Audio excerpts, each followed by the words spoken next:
Time for another unboxing video, and these are my favorite kind of unboxing because I designed the boots. And obviously, a huge help with Whites, and I was able to select components and parts and materials from what Whites already has, but they're still so fun to unbox because, you know, it's fun to be able to work with these brands and say, hey, what if we did this? What if we did this? And they're like, no, yeah, okay, fine. You know, so it's fun to be able to try to make some boots that nobody else has made and do some things that are a little bit different and make some unique things that you can't really get anywhere else.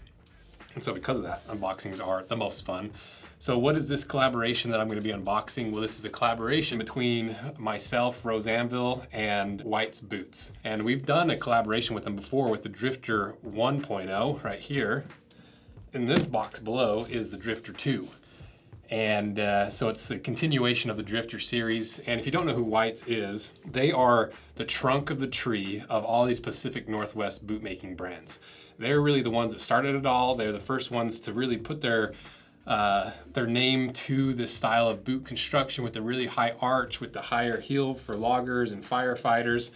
And they really, as far as I understand, brought that whole industry to the Pacific Northwest in auto white in the I'm gonna say late 1800s, early 1900s. And then all the other brands are essentially cousins and spin-offs and sister, brother brands to Whites. And so that's why they call themselves the original. That's why they use a lot of that terminology, because they are the original Pacific Northwest boot maker. I've always loved Whites because when I was a firefighter in my early 20s, they were the Ferrari of the boot world. You know, they're $500, and all the squad bosses and crew bosses had a pair, and all of us poor first and second year firefighters could only afford like their more budget line in the Hawthorns. And so they've always had a special place in my heart since I was a firefighter, but even more so when I was a kid, and I think I've talked about this a little bit before. I come from a really big hunting family, elk hunting, deer hunting, and we're out here in the West in Utah, so we got those really high elevation, crazy mountains, and it's a lot different hunting than it is back east.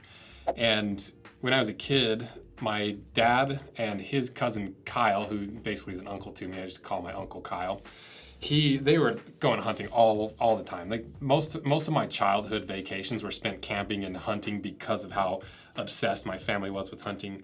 And my Uncle Kyle, I remember so vividly him talking about a pair of boots that he had when I was younger. He's like, these are the most comfortable boots I've ever had. Like, they're a bear to break in, but once they're broken in, they're the most comfortable things ever. I can hike in them all day, do this, and this.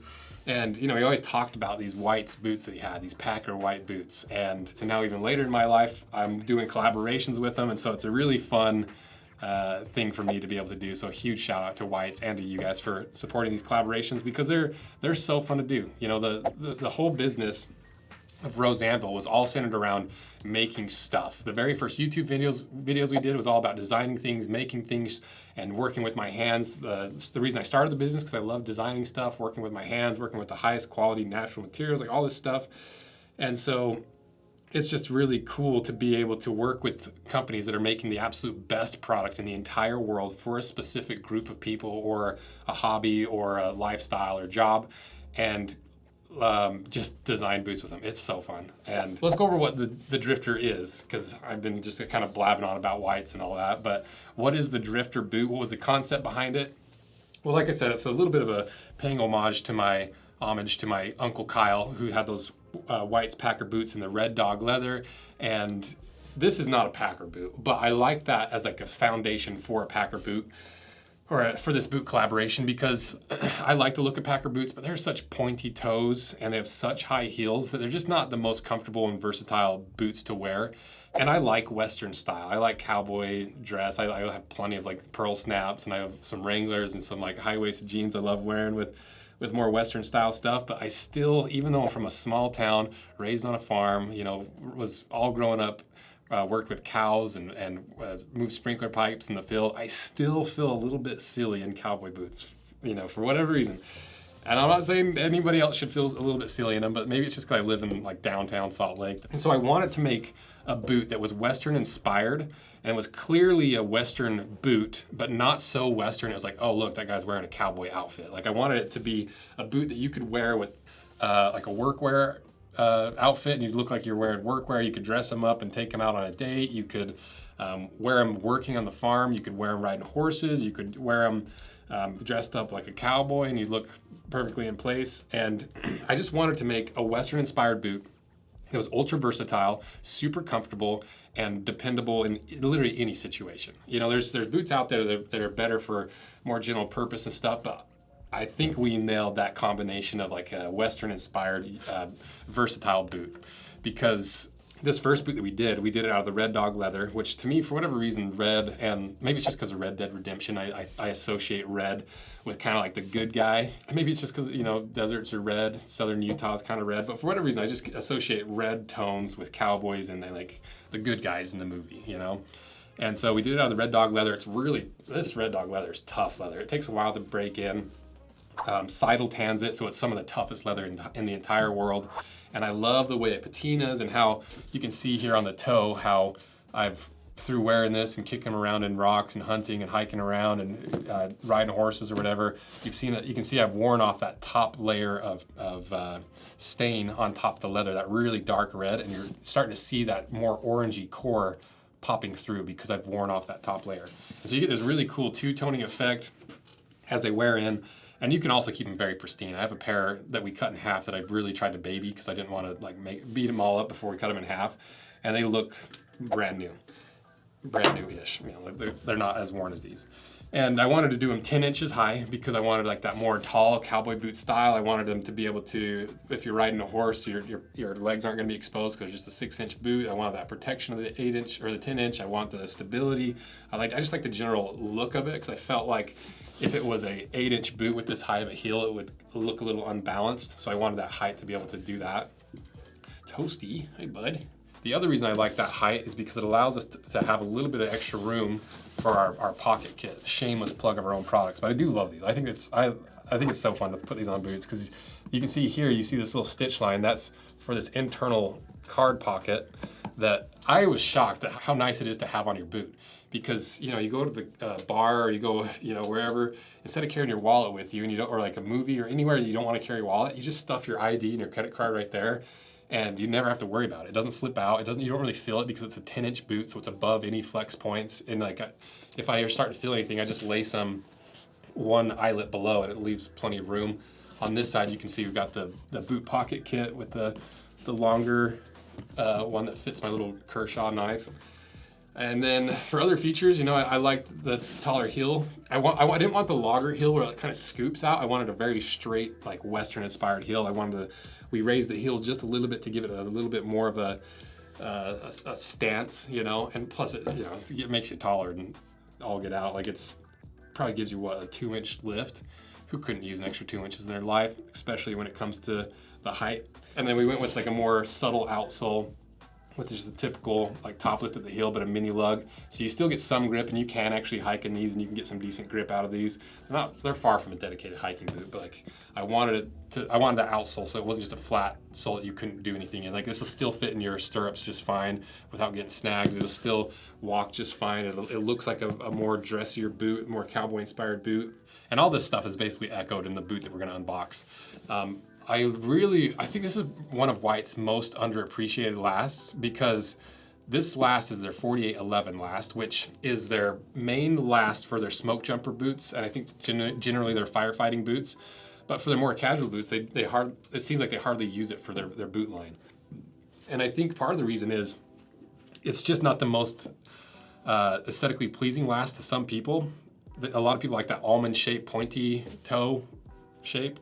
I just do not. To me, I'm like, my feet are a certain shape. I want my boots to reflect that. I don't really care if it looks like I have a giant middle toe that protrudes 4 inches beyond my other toes. Like I've just never really been into that really pointy look. The benefit of having this wider toe box is you can see how it's pretty. White's calls it like a square jawed last, because it gets to a certain width, and instead of tapering, it really lightly tapers. So you have a more snug fit around the ball of your foot, but around the toes, you have a little bit more wiggle room where your toes aren't being brought in together to squish them all up. And the nice thing is, we do these with a soft toe, because when you're breaking in a pair of boots, especially if it's a little bit more narrow, you have to break in that Celastic or whatever that toe stiffener is and get it to expand, and then you have a little bit of extra wiggle room, and it takes a long time for that plastic, it's essentially plastic or plastic infused like fabric, it takes a long time to break that down and get it to expand out, versus leather within a few days or weeks, that'll bulge out and fit your toes a lot more. You can see like this, before I wore these, it was a lot more narrow and a lot taller, now it's completely flattened out. And so I like that it shapes to the shape of your foot on the sides as well underneath with all the leather. And then really the final detail is how this boot is constructed, because they're one of the only companies, if not the only company in the world that's making this style of construction at scale. Everyone else is moved to like a full-on stitch down construction with the Blake rapid stitch on the inside sometimes. Where with this construction, this is a hand-sewn stitch down construction, where instead of that Blake rapid stitch or just glue holding the insole in, these stitches on the outside actually sew into the inside of the boot and tie into that insole. And so you don't have multiple points connecting all these pieces together. You have one single stitch stitching the upper to the insole and the insole to the rest of the construction. And they also throw on this extra bit of leather that's kind of tucked in and curled over. It's really hard to explain, but if you go watch the Drifter 1 release video, I'll put it in the links below. Or you wait till the Drifter 2 comes out on Thursday, I think, or whatever day it comes out. But it's a really unique way of doing it. It's the old school traditional way. I believe it's the way they used to do it 100 years ago, and every other company, including White's, has moved away from that. But White's still has one department still doing this style of construction. And I don't know how many more years they're gonna do it. You know, it's a very, very old school way of doing it, and it's very labor intensive. You've seen the videos, we'll put it in the B-roll over here, of like the guy, the Jack dude with all the tattoos, like shoving the awl through, putting the needles through, pulling that thread, and he's doing that all day, every day. And it's not a sewing machine. It's all done by hand. Even the holes aren't punched by a machine. It's done by that awl that he pushes through the leather, lines it up perfectly, and sews the whole thing together. It's crazy. So it's just, no other boot company really does that. I think there's a few small companies that still do it, but there's really nobody else that I've heard of in the United States that's making boots of this quality. They're still doing that hand-channeled, stitched down, hand-sewn construction. It's pretty wild. And so that's why I like to do both of these boots with that style, because it is like a very old school dying art, and I'm super excited and happy that White's is keeping it alive, because it's got to take so much more time than the other style of construction, and it's got to be way more labor intensive and harder on the workers. I think that's all the preface stuff, so let's get these things unboxed. Don't stress, I promise I won't jam this ultra sharp knife in my throat. Okay, box number 1. Okay, the color is wrong on the label, so let's hope that they made it right. Rose Anvil X White's 10-inch boot. I'm nervous about it. What if it's the wrong color? Okay, let's do it. Let's see what's on the inside. White's boxes are definitely the hardest to open. For whatever reason, I can never open these boxes. Okay, that's how you do unboxings. Laces. I swear we're gonna figure out a top camera at some point. Oof, we're in luck. They're the right color.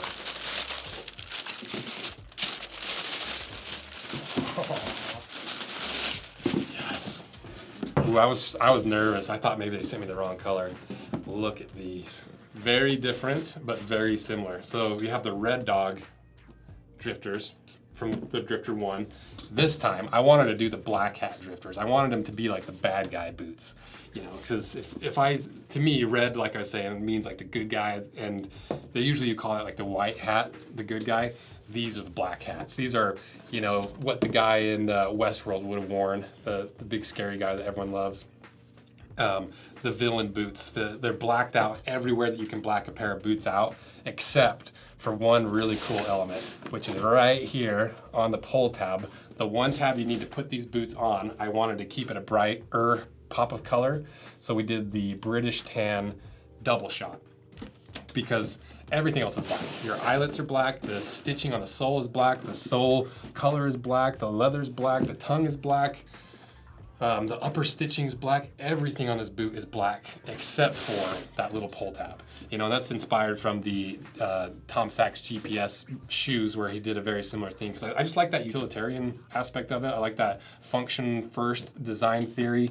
And on a blacked out boot, just that little teeny pop of color that no one's really ever going to see, I like that element. I think it adds a lot of value to it. It doesn't seem, because sometimes if you do all black, it can look a little cheap.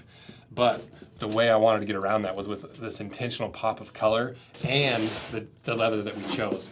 Because a lot of people, I think, would have chose a black all the way through leather, where the dye is struck all the way through. But I wanted to do a more T-core style leather where you can see the inside of this leather is that natural leather color. And this leather is, I believe it's either double shot or Domani from Seidel. And just so you know, this leather is some of my favorite leather. That's why we use it in our camera harnesses. That's why, shameless plug actually, another shameless plug twice in a video. That's why we're doing our lasso link neck straps out of that exact same leather. You see, I love this leather. It's so pretty.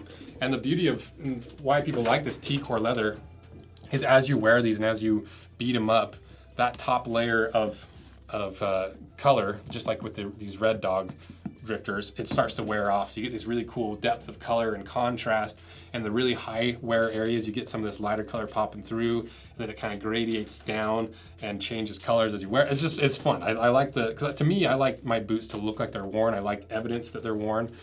So imagine these boots when they're this worn and you have all the lighter colors popping through and just the more gradient across the entire boot, and the sole's gonna start wearing a little bit of the color off.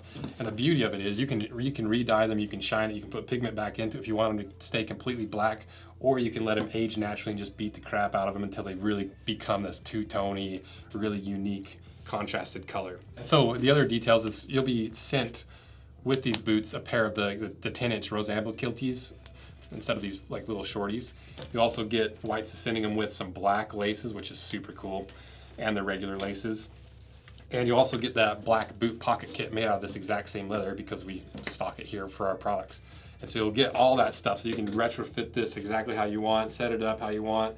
And I think they're gonna be so pretty. I'm so excited for people to start getting these and wearing them and really start beating them up, because some of the pictures we've been sent of the drifters, they make me want the drifters because they look so good. They have because they're not overtly cowboy, but they have that higher heel, and because to me, you can get away with wearing a little bit higher heel if it's Western inspired. But like some of the other stuff where, like the really tall logger boots with the big heel, I just feel a little, I'm like 6'4", so it already puts me a little bit taller than I want to be, and they're just, I don't know, I just like this style of heel more. It's really the only type of heel that I really like wearing, and I also like the way that it makes me walk in these, because you kind of have to heel toe around, and I don't know, it's a fun boot to wear. It's a beautiful boot, and yeah, I'm just excited about it. So let me hurry and give you the details you need to get this boot. Number one, what's the price of these boots going to be? Like I said, this is their hand-sewn collection. These boots all across their website are like $700. But because last year we sold these for $650, White's is selling these again for $650. So not only are you getting the collaboration boot for around the same price of regular boots, because all the other collaborations out there, they jack the price up just because there's other people's names attached to it. Not only is it fairly priced, it's under the price of any other boot in this style on their site. And that was a really cool thing of White's to do. You're basically saving $50 by buying a collaboration. When does that ever happen? And so huge shout out to White's for doing that and for rushing this through, because we actually started a different leather, and I'll show you guys some of that leather down the road, but the leather needs a little bit more work. And so White's has really went above and beyond to get these boots to me in time and get them exactly how I wanted. It's so crazy. White's is one of the easiest people to work with because they just get it right. Okay, back to actually buying these boots. Well, it launches on Thursday at 8 a.m. for the early access. And to get early access, you just have to sign up for our limited edition email list that we send all the collaborations, all the unique products, the new products, any of the huge sales that we do. We only send that kind of stuff to the limited edition email list. We don't send you our weekly or monthly emails just for general email list. This is specifically for new products, collaborations, new drops of new products, whatever, just the cool stuff that's coming out. It's the early edition email or the limited edition email list is solely for that. And when you're on that, you get early access to this by 2 hours. It's hard to say when things are going to sell out and when they're not. Sometimes we do a collaboration, they sell out immediately. Sometimes it takes like a few days. But either way, the sooner you get your order in, the higher up you'll be on the list, and so the sooner you'll get your boots. So that's another reason why we like to do the early access, to encapsulate all that without the rambling. These boots launch on Thursday at 8 a.m. Mountain Time for the limited edition email list members. So sign up to that via the link in my description or on the links in the bio, wherever you happen to be watching this. And then the public launch is at 10 a.m. Mountain Time. And that's when the video goes live with the cut in half. And that's when the general public can buy these. And leading up to the early edition, the limited edition email list launch, we're gonna send you sizing information. We'll send you a detailed sheet of all the specs, all the information. We're gonna send you how to wear it, how I wear it, and just like some other additional content, some teasers, how they're wearing in, me breaking them in on a hike, just whatever content we happen to be making, we'll send to the limited edition email list to get you guys everything you need to know, so that when that launches at 8 a.m., you can just click, choose your size, push order, and you're done. You don't have to worry about the site crashing, you don't have to worry about the craziness of the traffic. It's just as easy of a way to get these boots as possible. And how many are we actually doing? I believe we're doing 500 pairs. So it sounds like a lot, but they go pretty quick. So that's it. Thank you guys so much for everything you do. It's literally a dream come true. I say it in like every single video, but it is true. So thank you guys. See ya.